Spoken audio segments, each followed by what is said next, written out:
Jean Pérez, est-ce que ça dépend des associations, le travail d'un bénévole, ou bien on est tous bénévoles un peu de la même façon, selon vous? Ça dépend des associations, mais moi je suis absolument contre de pouvoir payer des bénévoles ou que dans une association, il y a des gens qui sont payés.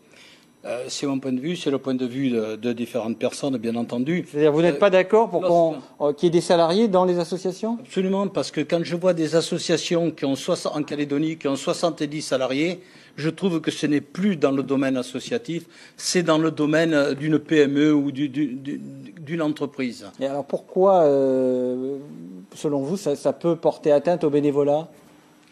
Parce que dès l'instant que vous avez dans une association, parce que vous avez une notion d'argent, on va dire pourquoi un va toucher tant, moi je ne touche pas tant, et pourtant je suis bénévole comme lui, et ça fait des jalousies. Je pense, et je maintiens à dire que le payer dans une association des bénévoles, c'est la mort de l'association, et on l'a vu. Michel Rigaud, qui avait une grosse association aussi, comment vous réagissez à ce que vient de dire M. Pérez? Si je peux me permettre, je n'ai pas d'association. Je suis d'une association. Oui, voilà, tout à fait. Moi, je voudrais quand même rajouter qu'effectivement, ça dépend des situations. Pour les associations auxiliaires des pouvoirs publics ou de services publics, on est dans l'obligation. C'est la complémentarité et la connaissance des uns et des autres. Je prends un exemple très simple. La Croix-Rouge, on gère en tant qu'association des établissements publics qui accueillent des personnes âgées, des enfants, des crèches et d'autres publics différents. Et là, on a besoin véritablement d'un professionnalisme et surtout d'un temps de présence et d'une exactitude que ne peut peut-être pas offrir le bénévole. Donc là, on a cette complémentarité. Ça ne veut pas dire que les choses sont claires. Il y a des lois du travail. Effectivement, c'est du domaine des PME. Et je voudrais revenir aussi sur le travail des bénévoles, sur le fonctionnement des associations. Tout à fait. On a besoin, on n'est pas toujours sur le terrain. Il y a un gros travail. Moi, par exemple, je suis secouriste et formateur. Ce soir, je ne suis pas secouriste et formateur. Monsieur Théin, par rapport à ce qu'a dit Monsieur Pérez sur le salarié et bénévole. Non, je voulais réagir par rapport à ça, comme mon compatriote sur ma gauche, qui disait que faut faire attention à ce qu'on dit, parce que le comité provincial Nord, j'ai effectivement 5 salariés, mais ils sont tout le temps sur le terrain, ce qui n'est pas forcément, nous, en tant que bénévoles, on n'a pas forcément le temps, parce que c'est en semaine, c'est les week-ends, c'est tout ça. Et en tant que bénévole, c'est vrai qu'arrivé à un moment, on a trouvé nos limites et qu'on ne peut pas vraiment s'engager dans ce que fait un vrai éducateur qui est payé et rémunéré pour le faire. Donc il faut faire attention. La réaction à la réaction, M. Pérez? Écoutez, c'est spécifique chaque association. Voilà, mais moi, je sais que je suis resté 12 ans président d'une association. J'ai travaillé pendant 9 mois, chaque année, pendant 9 mois, au titre du bénévolat. C'est vrai que j'ai la chance d'être retraité, et chose que beaucoup de personnes ne peuvent pas, parce que dans les bénévoles, il n'y a pas que des retraités, bien entendu. Et c'est normal quand on donne. Mais je maintiens à dire qu'il faut faire attention, il y a une limite à ne pas dépasser. Vos avis, messieurs? D'abord M. Bizien, après M. Lépa. Moi, je pense qu'il faut maintenir un équilibre, en fait. Il y a un moment où aussi on ne peut pas tout demander aux bénévoles.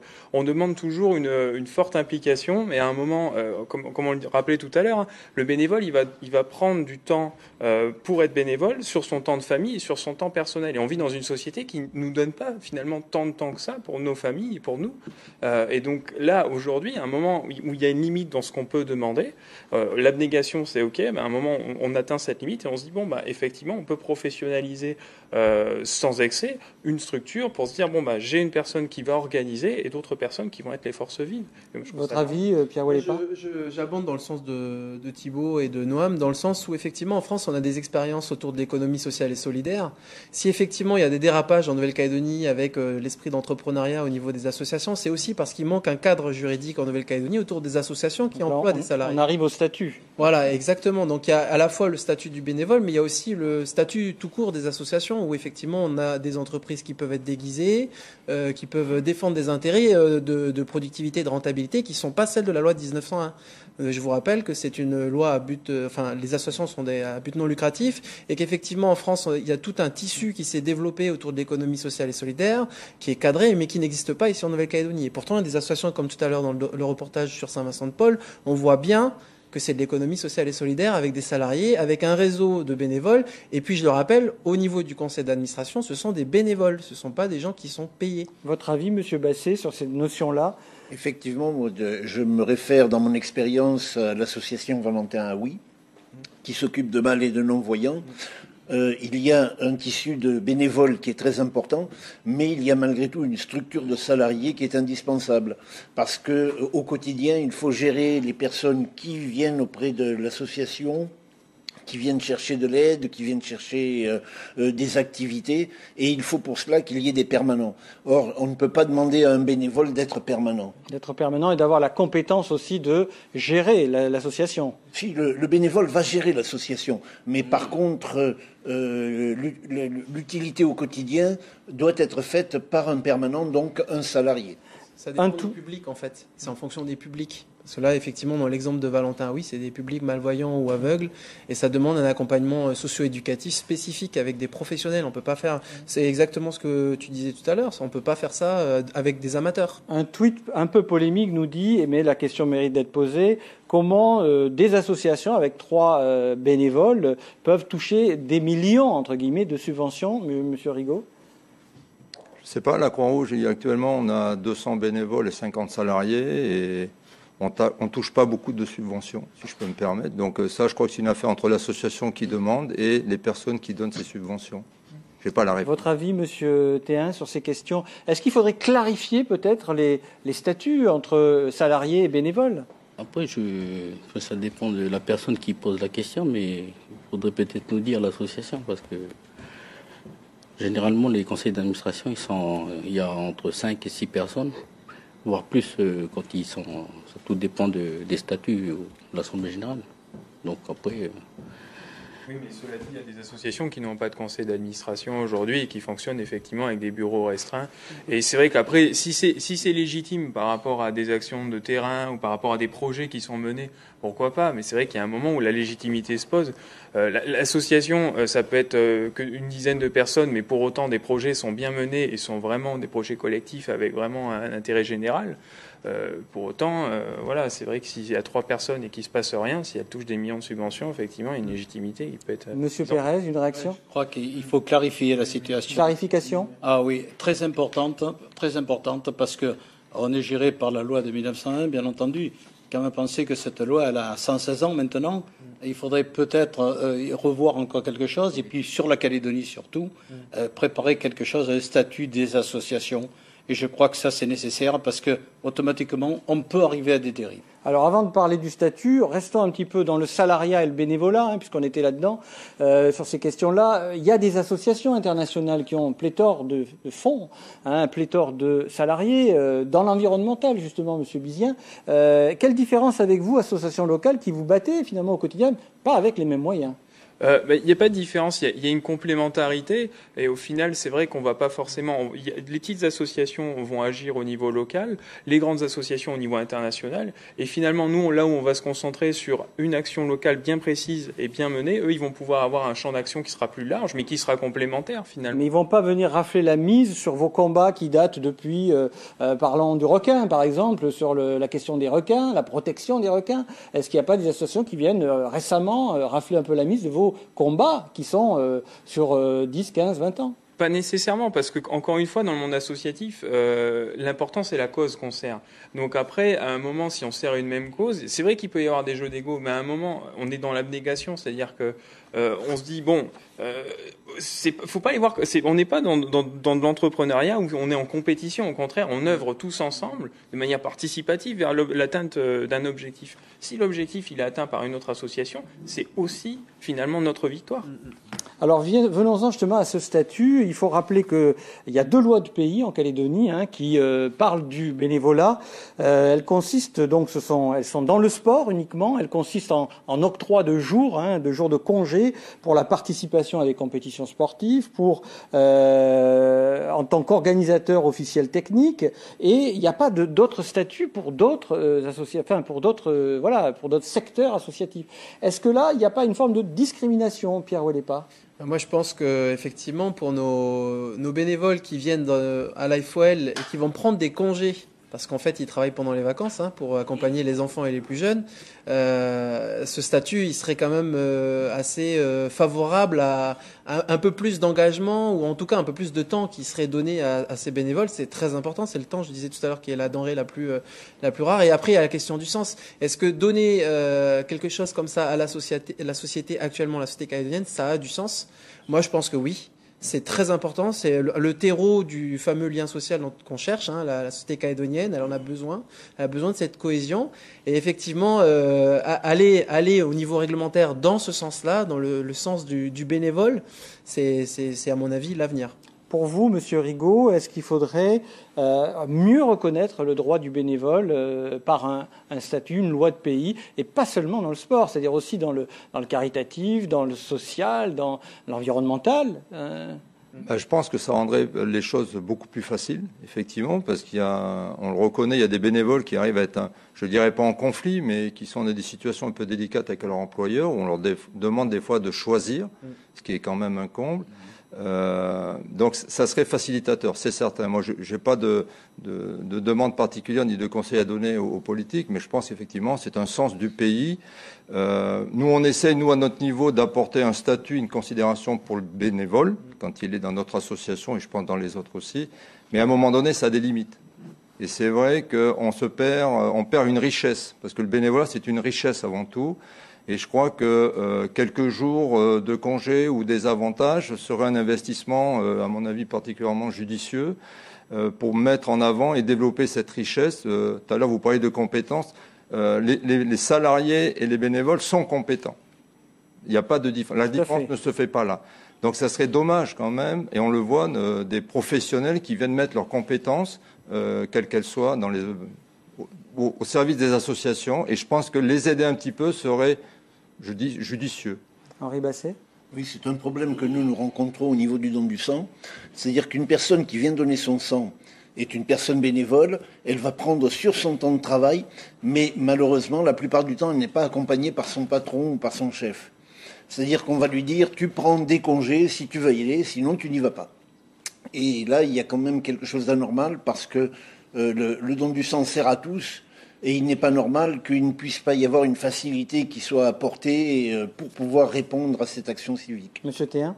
Effectivement, c'est un dispositif qui existe dans le monde sportif fédéral, qui a été mis en place au gouvernement de Nouvelle-Calédonie, donc 10 jours pour les bénévoles.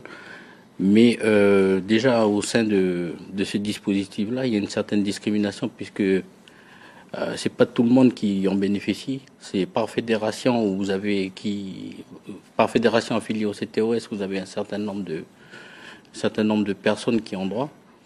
Et quand vous avez des délégations où il y a bon nombre de bénévoles, il faut les autres ils prennent sur leur congé. Donc effectivement, le statut du bénévolat pourrait réouvrir la question de ce dispositif-là. On a un tweet, les pouvoirs publics devraient faciliter le bénévolat. Vous êtes d'accord, Monsieur Bizien, Monsieur Ouellepa ? Et Monsieur Pérez ? Complètement. Il faut l'encourager, au contraire, parce que justement, en plus, la politique publique, c'est de demander à la société civile de s'investir aussi à la construction du pays. Donc, à un moment, c'est légitime aussi de lui donner les moyens.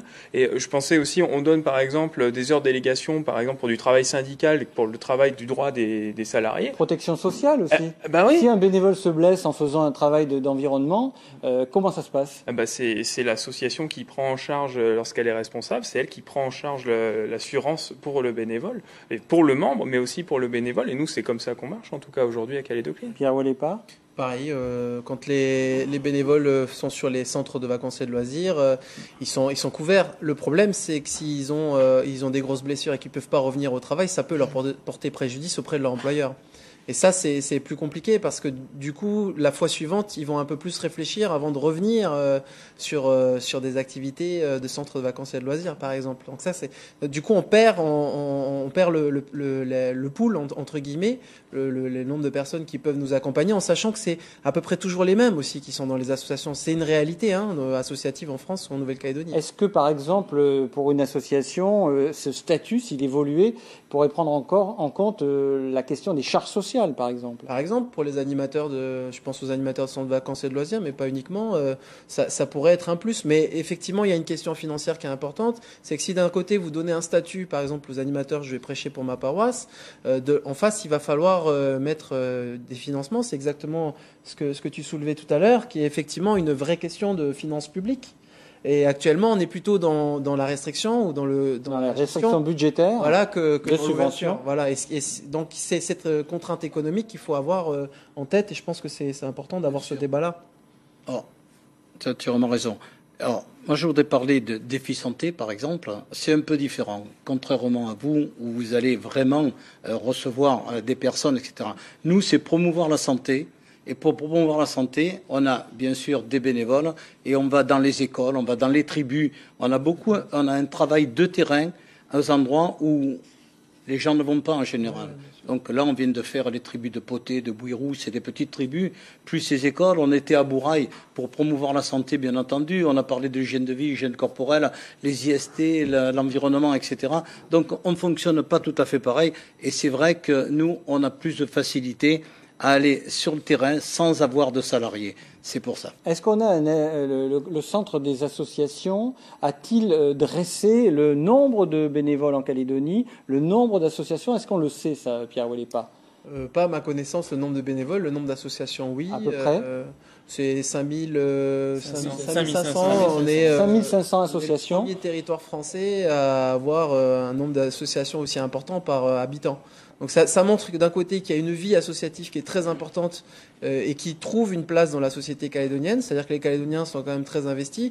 Et si on regarde l'enquête qui a été menée par l'État et par le collectif des associations, vous verrez en particulier que le monde kanak particulièrement c'est beaucoup investi dans le statut associatif, parce que ça correspond, cette réglementation-là correspond à une réalité collective qu'ils ont déjà, et donc c'est ce qu'on a parlé tout à l'heure sur ce dont on a parlé tout à l'heure sur la question culturelle, fraternité, sociétale. Voilà. Et ça ressort très fort dans les associations culturelles. Alors, vous dites 5500, le Conseil économique et social en 2003 avait sorti un rapport, il disait qu'à peu près 6 personnes il y avait 6 bénévoles par association, donc ça en fait 6 fois 5000, il y a à peu près 30 000 bénévoles en Calédonie. Vous vous accordez sur ce chiffre-là?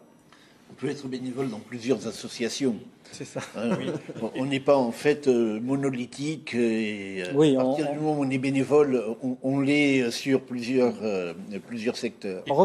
Il y a aussi des associations qui permettent d'organiser aussi, par exemple, des squats. Donc les squats sont organisés sous forme d'association loi 1901. Donc c'est qu'il y a un bénévolat dans le sens où il y a quand même une communauté qui se crée avec des échanges, mais voilà, c'est pas forcément. Alors vous avez parlé des restrictions budgétaires pour expliquer un peu parfois l'absence de statut ou l'absence de clarification. Pourquoi le politique justement est-ce qu'il est intéressé par le monde associatif ou bien est-ce qu'il fait semblant de l'être, Monsieur Pérez? Alors, je pense qu'ils sont conscients quand même du travail que les associations font en Calédonie. C'est vrai que les budgets ne sont pas élastiques. Il y a peut-être des priorités. Il y a certaines associations, c'est vrai, qui sont mieux loties que d'autres. On le sait, mais ils ont des résultats qui sont importants. Donc le politique sait, les budgets ne sont pas élastiques. Mais c'est chacun aussi dans les associations à aller défendre un petit peu son bout de gras et puis aller montrer ce qu'on est capable de faire et quels sont les résultats surtout. J'avais une question pour Christian par rapport à ce que tu es en train de dire.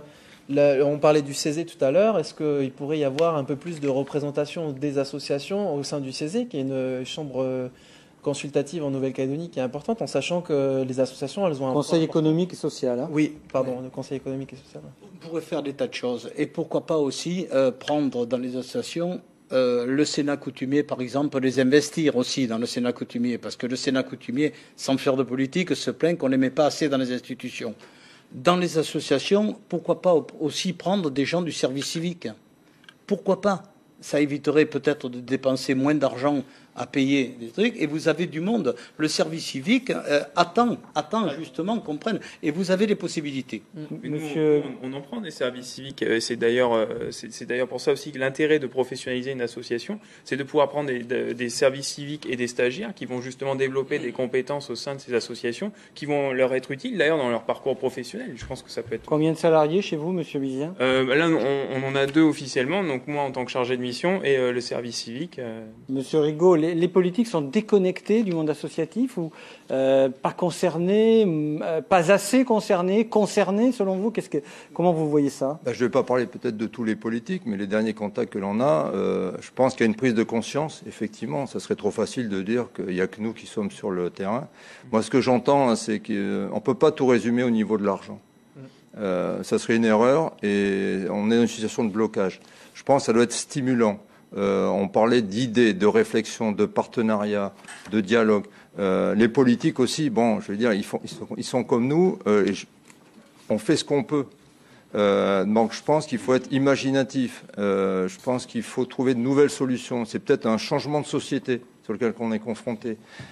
Concernant la Croix-Rouge, on travaille beaucoup sur la gestion de crise. Les derniers événements nous ont donné malheureusement raison. Il faut qu'on fasse preuve d'imagination. Il faut qu'on mutualise. On parlait de partenariat. Moi, autour de cette table, il y a certaines associations avec qui on travaille depuis des années. C'est vraiment une affaire de pays, une affaire de citoyens.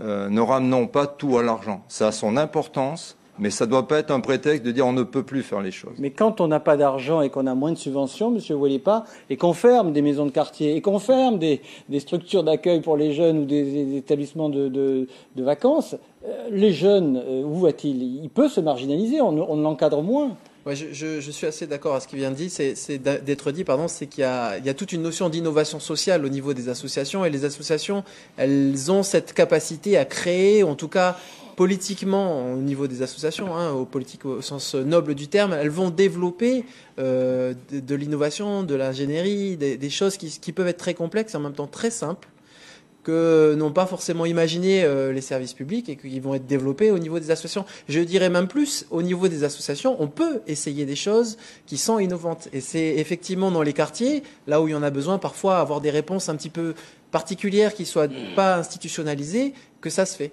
Et Monsieur Théin, dans le Nord, est-ce que les politiques, vous les voyez sur le terrain? Ou est-ce qu'ils viennent, ils donnent la subvention et vous les voyez plus? Il faut remettre les choses aussi dans leur contexte. C'est que depuis 30 ans, on est dans une situation politique assez compliquée. Donc, le fait qu'ils ne soient pas présents, ça ne veut pas dire qu'ils n'ont pas de travail. C'est que peut-être qu'ils auront plus des autres priorités. Ce que je veux dire par là, c'est que les politiques du Nord nous font confiance, puisque le comité provincial Nord de sport et loisirs est une association d'intérêt provincial. C'est-à-dire que nous avons une mission de service public qui nous est confiée par la province Nord. Donc à partir de là, les politiques nous font confiance. Monsieur Rigaud parlait d'argent, Monsieur Théin, c'est des gros budgets pour votre association, par exemple, pour avoir une idée? C'est 62 millions à l'année. Mais c'est un gros budget, certes, mais comme on disait, je l'ai entendu tout à l'heure, parce qu'il y a du travail derrière. Il y a beaucoup d'objectifs. Il y a beaucoup d'objectifs, il y a beaucoup de travail, il y a du résultat, et la collectivité suit dans nos actions. Et il faut savoir que si ces budgets ne sont pas atteints, enfin dépensés, ils sont reportés. Ils sont reportés. Il faut faire attention parce que c'est des fonds dédiés, c'est-à-dire que notre association on n'est pas là pour générer de l'argent, mais nous avons des actions bien ciblées à faire chaque année. Donc si on n'honore pas nos engagements, on fait ce qu'on appelle un titre de recette à la collectivité, ou avec l'autorisation de la collectivité, on reporte sur l'année suivante la même action. Et vous touchez combien de personnes à peu près avec ces budgets Avec ces budgets, à l'année, c'est 4500 jeunes, c'est 250 bénévoles, c'est 250 bénévoles autour de notre personnel encadrant. C'est une autre dimension pour vous, Monsieur Bizien, mais c'est pareil. Il faut gérer l'argent public. Nous, au début, on a travaillé pendant 5 ans sans la moindre subvention de la part des services publics. Donc, c'est vrai que nous, on a dû développer des systèmes participatifs pour réaliser ce qu'on a pu réaliser, c'est-à-dire planter des milliers d'arbres, ramasser plus de 170 tonnes de déchets sur l'ensemble de la province sud, et puis insérer aussi 200 jeunes délinquants. Donc ça, on l'a fait sans argent. On l'a fait sur des systèmes participatifs quand même. Maintenant, à un moment aussi, rappelons que les pouvoirs publics délèguent aussi des projets qui dépendent de leurs compétences, et qu'à un moment, c'est vrai que c'est normal aussi que nous, en tant qu'association d'intérêt général œuvrant dans le cadre de ces compétences-là, on reçoive aussi de l'argent. Donc, c'est une question d'équilibre. On reçoive de l'argent forcément pour mener à bien ces projets, quoi. Donc c'est un équilibre à avoir. Un équilibre, Pierre Walipa aussi. C'est un équilibre, effectivement, et le travail avec les des élus, il est intéressant parce qu'effectivement, on n'est pas juste des opérateurs ou des prestataires de services. Hein. Le travail, alors effectivement, la FOL, c'est une association qui est assez ancienne, hein, elle a plus de 60 ans d'existence, mais on a des élus qui viennent pour les campagnes été, par exemple, qui viennent nous voir là où on a les sites, qui siègent dans les conseils d'administration, ils font pas la chaise vide. Donc ça, c'est important parce que cette relation de confiance-là, elle est aussi avec les élus. Si on peut pas avoir un dialogue avec les élus sur la bonne gouvernance, sur les questions de société et comment on articule l'action qu'on va diriger vers les citoyens calédoniens, et qu'on n'a pas ce dialogue-là avec les élus, c'est compliqué. Pour vous, Christian Pérez, les politiques? C'est essentiel d'avoir un rapport avec les politiques. Il faut savoir que s'ils nous donnent de l'argent aussi, on a un devoir de résultat. Hein, et ce devoir de résultat, il faut pas que, dans les associations, il faut pas que ça nous lâche. Hein, il faut toujours être là. L'argent qui est donné, la collectivité, c'est quelque chose d'important. Et nous, on se doit de le rendre d'une façon avec le bénévolat et en allant auprès de la société et des citoyens. Monsieur Basset? Oui, il faut considérer que les associations, tout le monde associatif, est complémentaire du fonctionnement du pays. Le gouvernement, les institutions ne peuvent pas fonctionner sans les associations. Les associations œuvrent là où les pouvoirs politiques n'ont pas possibilité, soit financière, soit de temps. Parce qu'ils ne peuvent pas tout faire. Ils ne peuvent pas tout faire, effectivement. Et c'est là où le travail des bénévoles est indispensable. Mais quand vous allez les voir et qu'ils vous disent subvention à la baisse, pas de statut du bénévole, tout ça, ça fait beaucoup quand même, non? Bien sûr. Et là, on grogne. Parce que quand on voit nos subventions d'une année sur l'autre qui deviennent peau de chagrin, ça ne nous fait pas particulièrement plaisir. Et c'est là où le bénévole va mettre en place une façon de trouver des financements là où il y a carence au niveau des institutions. Ce qui nous pose la question de l'utilité du bénévolat dans la société pour la cohésion sociale de la société. Sans bénévolat, la société dysfonctionne. Vrai ou faux, Monsieur Rigaud? Elle serait bien triste, la société sans bénévolat, parce que je reviens sur ce que disait tout à l'heure, les associations, on a cette capacité, cette réactivité, cette imagination, on est une force de proposition.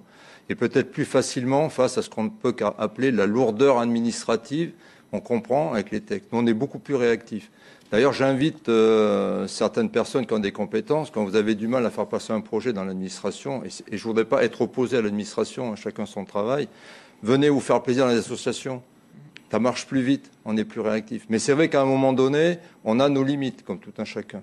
C'est une histoire d'équilibre entre ce qu'on nous demande de faire et les moyens qu'on peut y consacrer. L'utilité du bénévolat, Pierre Ouellepas, faire cause commune, créer de la sociabilité, de l'interculturalité, c'est ça aussi l'utilité du bénévolat dans la société? Oui, tout à fait. Je pense qu'il y a deux éléments. Le premier, c'est effectivement...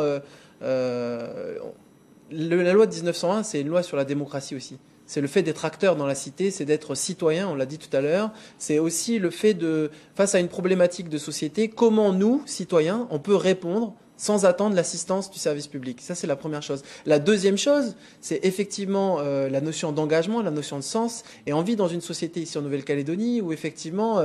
faire cohésion, faire le destin commun, sortir de la cohabitation dans laquelle on est dans des espaces comme l'école ou l'entreprise où on est obligé d'être... Clivage. Voilà, on est obligé, moi si je veux faire de l'environnement, je vais être obligé de me retrouver confronté aussi à d'autres qui ont fait ce choix-là de venir là. C'est un choix, c'est un vrai choix citoyen, c'est un choix d'engagement. Et c'est ce que je disais tout à l'heure, c'est la question du sens. Et aujourd'hui, certaines actions politiques ou des actions publiques n'ont pas forcément le sens que les Calédoniens attendent. Et ils vont le trouver dans les associations, c'était très important. Votre avis, Thibault? Moi, je suis complètement d'accord avec ça, dans le sens où, en fait, le fait de s'impliquer, c'est ne plus subir la société, puisqu'on fait partie de cette société, on la construit tous ensemble. Et l'association, on est un bon moyen. Et puis, comme tu disais, encore une fois, moi, ce qui m'a frappé dans le monde associatif, c'est toute cette diversité. On va fréquenter des gens, on va être amené dans le cadre du projet, ou des projets, à fréquenter des personnes qui sont d'ethnies, de classes sociales différentes. On va s'ouvrir, on va comprendre l'autre, et on va voir les choses différemment, et on va surtout détruire les idées préconçues et les préjugés. Alors, et ça, c'est très fort. Monsieur Théin, oui monsieur... Là, on est en train de parler du ressort du bénévolat. Pourquoi on est des bénévoles? Les études qui ont été faites jusqu'à maintenant, en particulier dans la Croix-Rouge et ailleurs, il y a 3 raisons qui poussent les gens à être bénévoles. D'abord, ce sont des valeurs, le sens. On s'est investi là-dessus. Face à une société où certains sont perdus, ils retrouvent dans les associations des repères. Oui, des repères.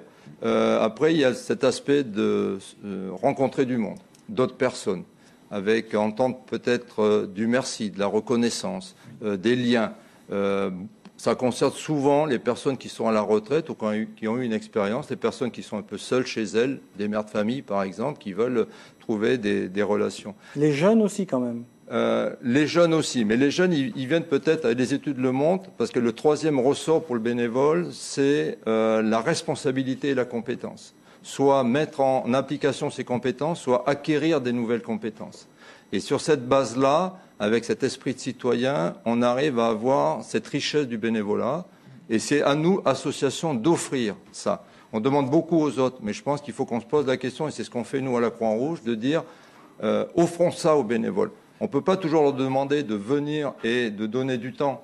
Posons-nous la question, qu'est-ce que nous, on peut leur donner? Et sur ces ressorts-là, on peut leur donner du plaisir et tout ce qu'ils attendent. Mais tout seul, on n'y arrivera pas. Dans l'économie sociale et solidaire, c'est exactement ça. C'est-à-dire que c'est quelque chose, c'est une proposition qui est faite d'espace et de temps où on construit le lien social, finalement. On construit la cohésion. C'est important et c'est à travers l'action. Est-ce qu'il y a assez de jeunes dans les associations ou pas? Moi, je dirais que oui. Je dirais que oui. Alors, c'est sûr qu'on aimerait qu'il y en ait plus, mais après, il faut comprendre le contexte. Les jeunes, ils ont leur vie à construire. Ils ont besoin d'un travail, ils vont construire leur foyer. Donc, forcément, ils ont des besoins auxquels ils doivent subvenir. Et donc, ça, c'est la priorité. Et donc, derrière, après, il y a le bénévolat.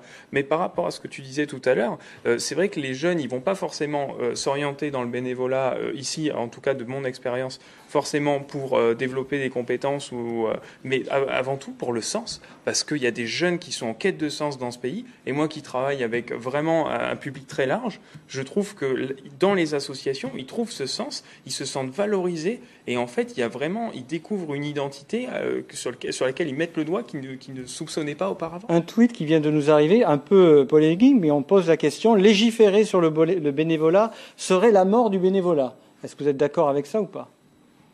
Parler des choses ne veut pas dire les supprimer. C'est en parler, c'est de poser les véritables questions qui doivent être posées, que ce soit pour les jeunes, les personnes qui sont isolées. En parler ne veut pas dire... Votre avis?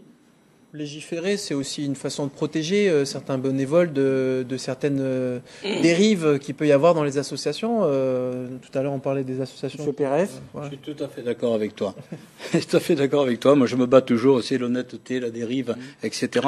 Et je crois que si on légifère, qu'on fait un véritable statut des associations calédoniennes, puisqu'on est dans un pays, on est en Calédonie, ça ne serait que bénéfique pour le monde associatif.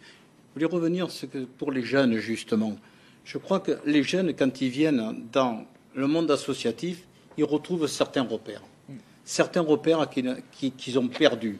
Parce qu'il faut savoir qu'on est déjà, comme en métropole, on est la deuxième génération sans repères. Et ces jeunes-là, quand ils viennent au monde associatif, qui sont peut-être des petits délinquants, on va dire, mais deviennent des jeunes extraordinaires et on peut en faire pratiquement ce qu'on veut.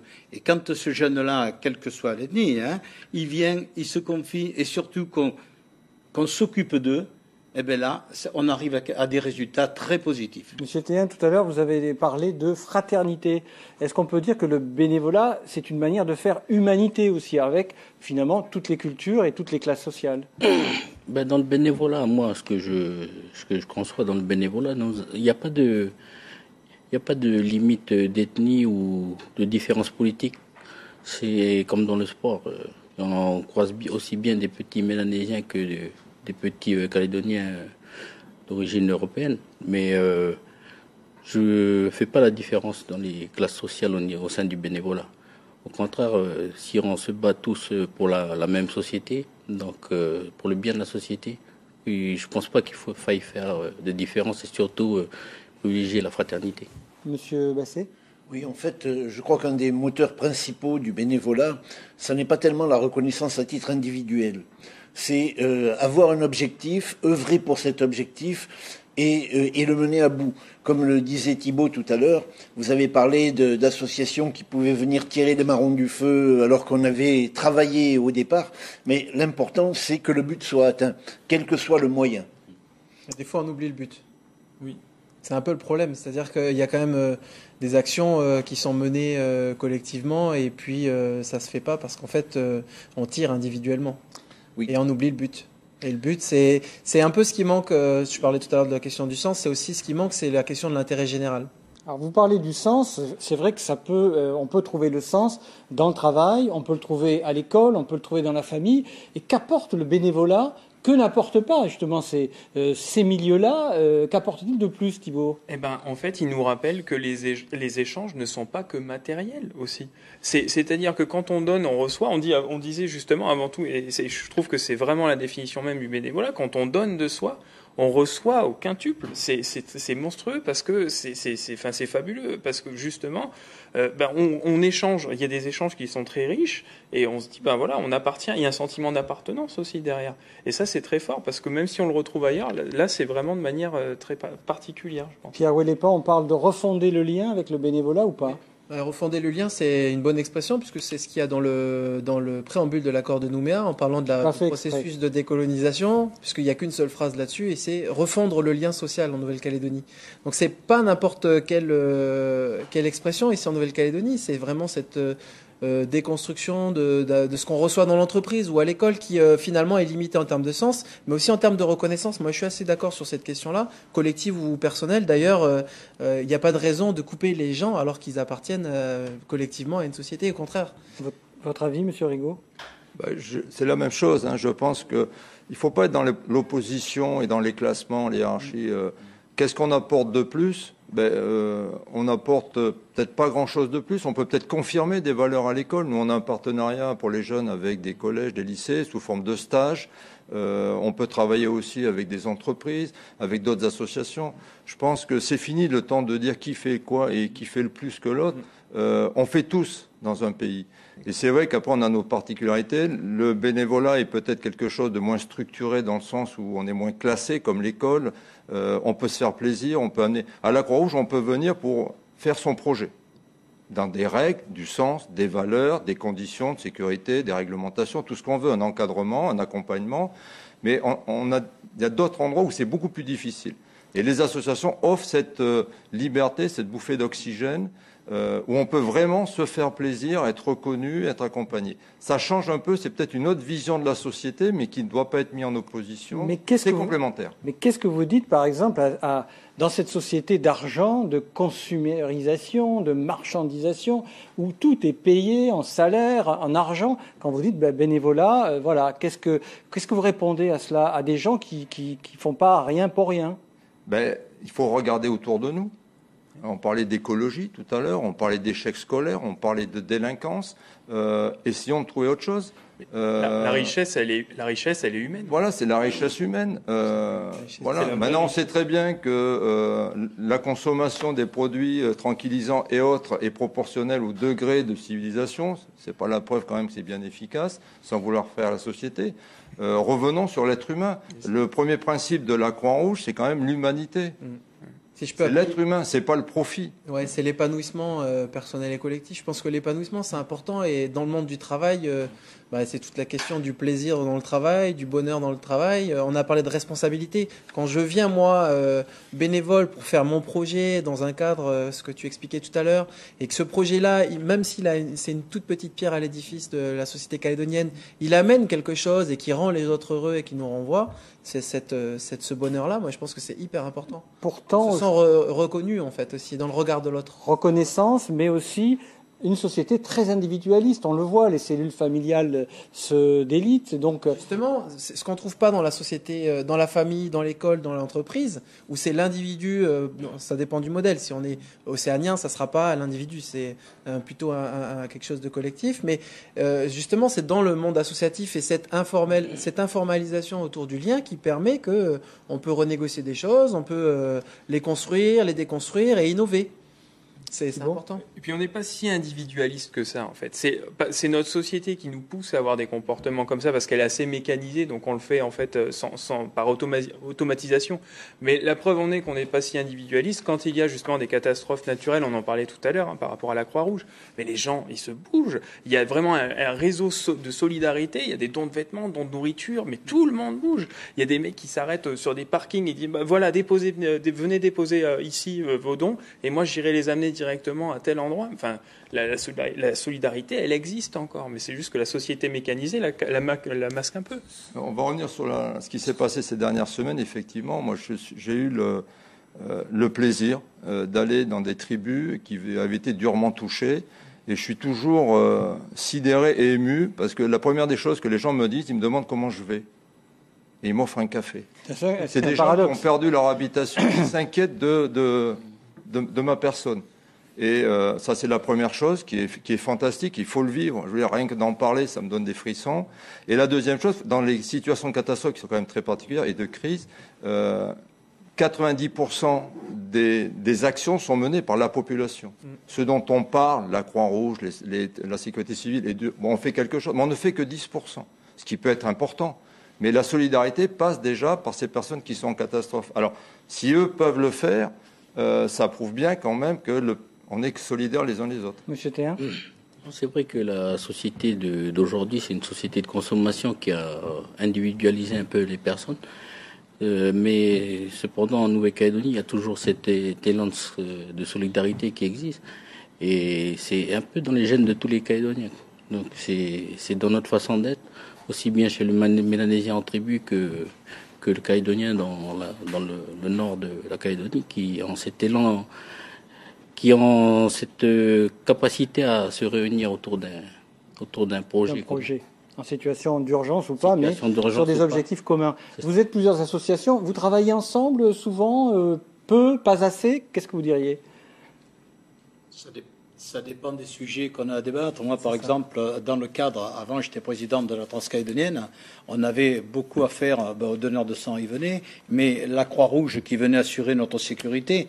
Donc on avait des contacts comme ça, mais après, chacun a déjà le devoir de faire tourner son association, d'essayer de trouver des bénévoles, de trouver cette humanité qu'il y a entre nous, et on a de la difficulté quand même à aller voir les autres, c'est vrai, en ce qui me concerne.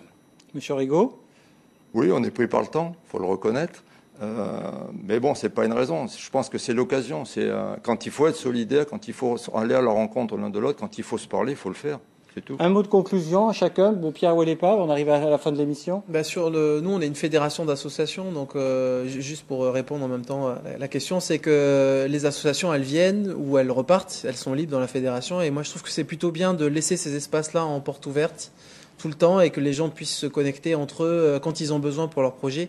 Je pense que c'est en Nouvelle-Calédonie, les artistes comme la société civile, les associations, c'est elles qui font vivre le destin commun et qui attendent pas un projet politique, qui le font. Je partage complètement ton avis. C'est vrai que moi, je pense qu'il y a une cohésion associative parce qu'on sait se retrouver finalement quand on en a besoin, mais surtout, avant tout, quand on en a envie aussi. De se dire, tiens, je vais vers l'autre, je vais voir qu'est-ce qu'il fait, et ça m'intéresse, et je pense qu'il y a une belle cohésion associative. Monsieur Pérez ? Je crois que le monde associatif, c'est un véritable bonheur avec les bénévoles, et de pouvoir construire cette citoyenneté qu'on a tant besoin, sans différence, et vraiment dans la joie. Donc vous êtes d'accord, pas de statut pour les bénévoles, hein ? Parce que là, vous avez l'air peut-être tous d'être d'accord. On a parlé du statut, vous oubliez le statut On n'a pas dit ça, on a traité le sujet des statuts, oui. On a dit qu'on avait besoin d'un statut, mais ça ne nous empêche pas, ce qu'on parle, nous, c'est l'essentiel du bénévolat.